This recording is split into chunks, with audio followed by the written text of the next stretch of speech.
kay Doraemon to. Ikaw kasi iniwan mo, Doraemon eh. Iinumin ko tuloy. Ang sarap!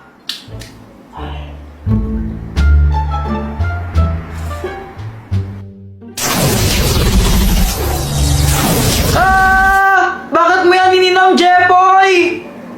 Ha? Hindi ako? Naku, masama ito. Hindi mo dapat yan ininom. Bakit? Bawal ba? Kasi yan ang gatas ng bakla! Ha? Bakit?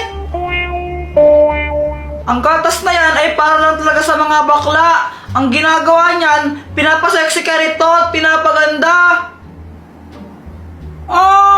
Anong mangyayari sa akin yan? Naku, hindi ko pa alam pero sigurado meron yung side effect sa'yo. Niloloko mo lang ata ako, Doraemon eh. Bahala ka dyan, matutulog na lang ako. Naku, Jepoy, nakainis ka talaga. Tomorrow.